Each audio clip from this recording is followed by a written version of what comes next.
बिस्मिल्लाहिर्रहमानिर्रहीम। अस्सलाम वालेकुम दोस्तों। वीडियो शुरू करने से पहले मेरे चैनल को सब्सक्राइब करें और नीचे दिए हुए बेल आइकन पे क्लिक करें ताकि आने वाली वीडियोस का आपको नोटिफिकेशन मौसूल हो सके। दोस्तों, आज हम जिस कंपनी को एनालाइज़ करेंगे उसका नाम है गनी ग्लोबल होल्डिंग लिमिटेड। ये कंपनी स्टॉक मार्केट के अंदर केमिकल सेक्टर के साथ रजिस्टर है।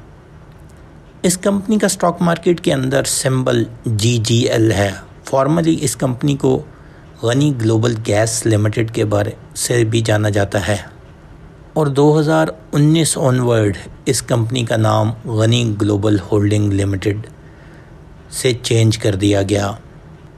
गनी ग्रुप का मेजर पर्पस इसको होल्डिंग कंपनी बनाना इसलिए था कि गनी ग्रुप ने बहुत सारे मर्जर्स और बहुत सारी अपनी सेपरेट इन्वेस्टमेंट्स की 2019 के बाद, तो उन्होंने एक ग्लोबल होल्डिंग कंपनी फॉर्मलाइज़ की ताकि जो भी फंडिंग हो और जो भी प्रॉफिट हो उन तमाम सब्सिडरीज़ का वो होल्डिंग कंपनी में जाए और वहीं से फिर फंडिंग की जाए ताकि जितनी भी शेयर होल्डिंग है उस होल्डिंग कंपनी की अपनी सब्सिडरी में वो एक अलाइन हो सके। और गनी गैसेस को गनी केमिकल इंडस्ट्रीज़ लिमिटेड के नाम से एक सेपरेट कंपनी कर दिया गया जिसकी तकरीबन 50% शेयर होल्डिंग GGL मतलब गनी ग्लोबल होल्डिंग के पास थी। इससे हमें ये तो क्लियर हो जाना चाहिए गनी ग्लोबल होल्डिंग लिमिटेड की कोर एक्टिविटी जो है वो इन्वेस्टमेंट अपनी सब्सिडरी या एसोसिएटेड कंपनी में करना है। अब ज़रा हम इसकी एसोसिएटेड कंपनीज़ देखते हैं जिसके अंदर इनकी मेजर शेयर होल्डिंग है। गनी ग्लोबल होल्डिंग से जो कंपनियां निकलती हैं उसमें major Ghani global glass, air Ghani private limited, Ghani engineering private limited, Ghani global food private limited, Ghani products private limited, one प्रेफ lab private limited, one batteries private limited, Awwal engineering private limited और recently 3 नाम और ऐड हुए हैं जिसके अंदर service fabric limited, kilowatt technologies limited, 3 chemical private limited और इसके साथ साथ इनकी पुरानी एक कंपनी थी Ghani industrial complex private limited जिसके अंदर सर्विस फैब्रिक लिमिटेड भी कुछ इन्वेस्टमेंट करने जाएगी। सर्विस फैब्रिक ने अभी रिसेंटली जो किलोवाट लैब्स के साथ और गनी ग्लोबल होल्डिंग के साथ मिलके 50-50% पे एक जॉइंट वेंचर किया है और गनी केमिकल के अंदर सर्विस फैब्रिक ने एक इन्वेस्टमेंट करने जा रही है जो कार्बाइड एसिड को बनाने के लिए इस्तेमाल करेंगे। G3 केमिकल प्राइवेट लिमिटेड के अंदर इन्वेस्टमेंट होगी। इसके बारे में अगर डिटेल जानना चाह रहे हैं तो मेरी वीडियो सर्विस फैब्रिक लिमिटेड के ऊपर देखें जिसके अंदर तमाम इन्वेस्टमेंट की डिटेल बताई गई है। कितने % गनी ग्लोबल लिमिटेड इन्वेस्ट करेगी, फिर सर्विस फैब्रिक लिमिटेड कितने % गनी ग्लोबल में इन्वेस्ट करेगी और किलोवाट लैब टेक्नोलॉजीज़ के अंदर क्या इन्वेस्टमेंट है और 3G केमिकल क्या एक्शन करेगी। अब ज़रा हम कंपनी के फाइनेंशियल्स देख लेते हैं। 2021 के इसने रिज़ल्ट अपने अनाउंस कर दिए हैं। ग्लोबल होल्डिंग की 2021 की EPS जो है वो LPS शो हुई है, 14 पैसे नेगेटिव है। 2018 के स्टैट्स देखे जाएं तो 1 रुपये 14 पैसे EPS थी और पे आउट शेयर होल्डर को 5% बोनस था। 2018 में गनी गैस के नाम से ये लोग काम करते थे, तभी सेल्स का हमारे पास डाटा है। 2019 में जब ये कंपनी न्यूली रजिस्टर हुई और इसकी सब्सिडरी गनी गैस को गनी केमिकल के नाम से रजिस्टर करा दिया गया जो कि स्टॉक मार्केट में नहीं रजिस्टर कराएगी एट दैट टाइम, लेकिन गनी ग्लोबल होल्डिंग के अंडर वो काम करने लग पड़ी। 2019 में भी इसका LPS था, 2020 में भी इसका LPS था और 2021 में भी इसका LPS था। ऑल्दो के 2021 में हमने 66% इसने राइट शेयर दिए एट पार, 10% बोनस शेयर दिया और 15% अभी बोनस शेयर इन्होंने फाइनल ईयर पे अनाउंस किया हुआ है। जबकि हम कोविड के टाइम में देखें 2019 ऑनवर्ड या 2020 ऑनवर्ड गनी ग्लोबल गैस जो कि पुरानी कंपनी थी ये, उसमें इनको काफ़ी ज़्यादा अच्छी अर्निंग हुई। इस शेयर की अगर फाइनेंशियल स्टैट्स को रिव्यू किया जाए इसके साथ साथ तो 37 रुपये 85 पैसे करंट इसकी प्राइस है। इस शेयर की फेस वैल्यू 10 रुपये है। इसने अपना 52 वीक्स की हाईएस्ट प्राइस 52 रुपये 34 पैसे और 52 वीक्स की जो इसकी लोएस्ट प्राइस थी वो 11 रुपये 60 पैसे थी। इसका फ्री फ्लोट स्टॉक मार्केट के अंदर 50% है। टोटल शेयर स्टॉक मार्केट के अंदर 27 करोड़ 99 लाख और ट्रेडेबल शेयर जो कि 50% हैं वो 13 करोड़ 99 लाख के लगभग हैं। ये शेयर एक शरिया कंप्लाइंट स्क्रिप्ट है। अगर हम इसकी ईयर टू ईयर ग्रोथ देखें तो 166% इसकी प्राइस में अपसर्ज आया लास्ट 1 ईयर में, और लास्ट 1 मंथ की इसकी प्राइस में देखें तो डाउनफॉल आया जो कि 21% था। इन अमाउंट टर्म देखा जाए तो 6 रुपये 90 पैसे या 89 पैसा इसने अपनी प्राइस लूज़ की। करंटली इसकी बुक वैल्यू 19 रुपये 57 पैसे और इसकी एक्सपेक्टेड फेयर वैल्यू 21 रुपये 53 पैसे इनके फाइनेंशियल्स के मुताबिक है। इसका ईयर एंडिंग जो है वो जून में हो जाता है। अब ज़रा हम इस कंपनी के स्टैट्स देखते हैं कि इस साल में इसने क्या ऐसी तब्दीली की कि इसने तकरीबन 25% बोनस और 66% राइट शेयर ऑफ़र किया, और इसके साथ साथ इसने काफ़ी ज़्यादा इन्वेस्टमेंट्स अपनी डिफरेंट कंपनियों के साथ की। जिस तरह मैंने ये बताया अराउंड 3 to 4 एसोसिएटेड कंपनीज इनकी ऐड हुई, जिसके अंदर ऑलमोस्ट 50% शेयर होल्डिंग ये लोग लेने जा रहे हैं। इसी वजह से इनके स्टैट्स ईयर एंड के ऊपर लॉस शो कर रहे हैं। इनकी जो मेजर सब्सिडरी है, जिस तरह के मैंने बताया कि जो कि 3 साल पहले गनी गैस लिमिटेड, जिसको अब गनी केमिकल इंडस्ट्रीज़ लिमिटेड का नाम दे दिया गया है, उसने जो ईपीएस शो किया फुल ईयर के ऊपर वो 4 रुपये 88 पैसे था।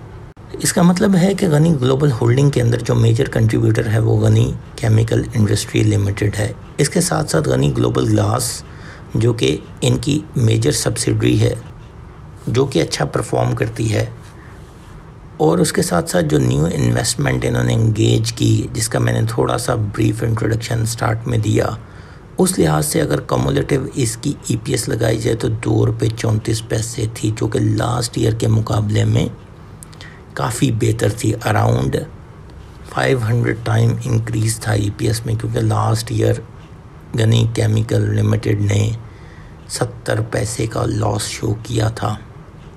ये तो थे इनके करंट स्टैट्स और करंट स्टैंडिंग, और इनकी फ्यूचर के कुछ प्रॉस्पेक्ट जो मैंने बता दिए, जिसमें किलोवाट लैब के साथ इनका मर्जर या उसके साथ इसकी इन्वेस्टमेंट, इसी तरह सर्विस फैब्रिक लिमिटेड के साथ इन्वेस्टमेंट। इनके प्लान में अक्टूबर में इन लोगों ने अपना चौथा एएसयू प्लांट जो कि पोर्ट कासिम के ऊपर इस्टेब्लिश करना है, उसको कमीशनड कर दिया जाएगा।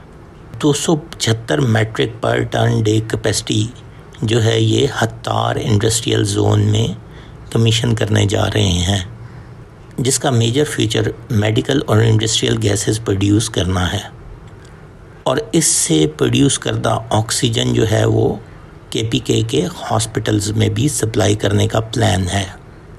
एक और सब्सिडरी जो कि गनी ग्लोबल ग्लास लिमिटेड है, उसने भी इस साल ईपीएस 85 पैसे शो किया, जो कि लास्ट ईयर 33 पैसे था। उसके भी फ्यूचर प्रॉस्पेक्ट कुछ इसी तरह के हैं कि उन्होंने एक यूरोप में, ईस्टर्न यूरोप में एक प्लांट लगाना है, और करंटली उनकी जो प्रोडक्शन है चौथे क्वार्टर में 50% इंक्रीज़ कर जानी थी। इसका मतलब है कि आने वाला time Gani global glass limited का भी बहुत अच्छा होने जा रहा है। इसका फुल बेनिफिट जो है गनी ग्लोबल होल्डिंग को होने जाएगा। इसके साथ साथ मैं ऑलरेडी बता चुका हूँ कि सर्विस फैब्रिक लिमिटेड की मेरी वीडियो देखें, जिसके अंदर मैंने सर्विस फैब्रिक लिमिटेड के साथ इनका मर्जर या जेवी किस तरह ऑपरेट होने जाएगा उसकी तमाम डिटेल बताई हुई हैं। और रिसेंटली हम इसके गनी केमिकल इंडस्ट्रीज़ लिमिटेड का आईपीओ का भी सुन रहे हैं, जो कि इन्होंने रिवर्स इंजीनियरिंग के ज़रिए स्टॉक मार्केट के अंदर लाना है। जिसके अंदर करीम सिल्क मिल्स लिमिटेड को ये एक्वायर कर चुके हैं, जो कि स्टॉक मार्केट के अंदर एक सस्पेंडेड कंपनी है। इसकी एक्विजिशन के बाद ये लोग इसकी जो है सस्पेंशन को बहाल कराएंगे और लेटर ऑन जो अपनी कंपनी है उसके ज़रिए ऑथराइज कैपिटल उसका अलाइन करा के उसके शेयर स्टॉक मार्केट के अंदर लाए जाएंगे, जिसका लेटर ऑन IPO मतलब इनिशियल पब्लिक ऑफरिंग और बिग बिल्डिंग प्रोसेस उसी तरह होगा जिस तरह एक नई कंपनी का होता है। इससे सिर्फ इन्हें एडवांटेज ये होगा कि इनका प्रोसेस स्टॉक मार्केट के अंदर लिस्टिंग का ज़रा शॉर्टेंड हो जाएगा, उसमें कम टाइम लगेगा। और गनी केमिकल की अगर हम प्रोडक्शन पर ईयर देखें तो 60,000 मेट्रिक टन सिट्रिक एसिड और sulphuric acid around 70 metric ton. Recently stock market में इन्होंने इन्फॉर्म किया है 4 अक्टूबर 2021 को कि ये GCIL का IPO करना चाहते हैं और जल्द ही हम इसकी न्यूज़ सुनेंगे कि ये GCIL को स्टॉक मार्केट के अंदर रजिस्टर करा रहे हैं। करंटली GGL की होल्डिंग GCIL के अंदर 13 बिलियन रुपीस के बराबर है। इस IPO का मेजर मकसद जो है वो तकरीबन 8.5 बिलियन रेज़ करना है, जो कि इन्होंने फैसलाबाद के अंदर प्लांट लगाना है सर्फ फैब्रिक के साथ मिल के। अब ज़रा हम इसकी प्राइस रेशो देखी जाए तो इसने अपना जो हाईएस्ट किया एवर हाईएस्ट पिछले 5 सालों में वो 52 रुपये 34 पैसे था। उससे पहले 2017 में इसने 40 रुपये के लगभग टच किया था। लेकिन अब अगर देखा जाए 2019 ऑनवर्ड या 18 ऑनवर्ड इस कंपनी ने बेशुमार जॉइंट वेंचर्स और बेशुमार स्टेप्स ऐसे किए जिसके अंदर अपनी करंट कैपेसिटी को काफ़ी ज़्यादा इन्हेंस किया और एक प्रॉपर सिस्टम के ज़रिए जॉइंट वेंचर्स को ये लोग एग्जीक्यूट करने जा रहे हैं। अगर ये लोग सक्सेसफुल हो जाते हैं तो हम ग्लोबल होल्डिंग मतलब गनी ग्लोबल होल्डिंग की प्राइस को ठीक ठाक ऊपर जाते देखते हैं। और करंट इसका जो बोनस प्राइस है अगर उसको इसी प्राइस पे एक्स कर दिया जो कि 15% है, जिसकी एक्स डेट जो है वो 12 अक्टूबर बनती है, तो हम प्रॉबली देखते हैं कि 32 रुपये के लगभग उसकी प्राइस खुलेगी। जो मैं देख सकता हूं कि कोई 2 अच्छे सेशन आए तो ये आसानी से करंट प्राइस जो कि 37 रुपये 85 पैसे है उसको टच कर जाएगी। इसका मतलब है बोनस आपको ऑलमोस्ट फ्री मिल जाएगा। अनलेस के मार्केट में जो अभी अनसर्टेनिटी है वो ना कायम रही, क्योंकि नज़र यही आता है कि ये 30 रुपये को आसानी से सस्टेन करेगी और जैसे ही मार्केट अच्छी होती है तो ये 40 के लगभग चली जाएगी। और इसके साथ साथ जो IPO ये लोग प्लान कर रहे हैं केमिकल इंडस्ट्रीज़ का, तो प्रॉबली उस टाइम में हम इसे जिस तरह एवेंसियन में ठीक ठाक अपसाइड आई थी, इस कंपनी को भी हम एक अच्छा अपसाइड लेते हुए देखेंगे जो कि 55 से 60 के दरमियान हो सकता है, जो कि इसका एवर हाईएस्ट हो सकता है। पिछले 5 सालों से भी पहले की कभी भी प्राइसेस ने 55 से 60 के दरमियान नहीं टच की। ऑल्दो कि इसकी बाकी सब्सिडरीज़ जो कि अभी रिसेंटली प्लान हो रही हैं उसकी तरफ से EPS में एडिशन तो टाइम लगेगा, लेकिन हम ये ज़रूर देख सकते हैं कि ये company Gani global holding right share stock market में ऑफ़र कर सकती है, क्योंकि इसकी प्रोबेबिलिटी इस वजह से भी है कि इसकी जितनी सब्सिडरीज़ हैं ज़्यादातर एक्सपेंशन्स में जा रही हैं। और ये हो सकता है कि हम देखें कि सर्फ के जो राइट शेयर हैं उसको सब्सक्राइब करने के लिए हमारी एक्सपेक्टेशन के मुताबिक इसे राइट इशू करना चाहिए था। इसने राइट इशू तो किया, लेकिन अपने एम्प्लॉयज़ को, जो अपने एम्प्लॉय स्टॉक्स हैं उसको इसने राइट इशू किया था जो कि 15% था।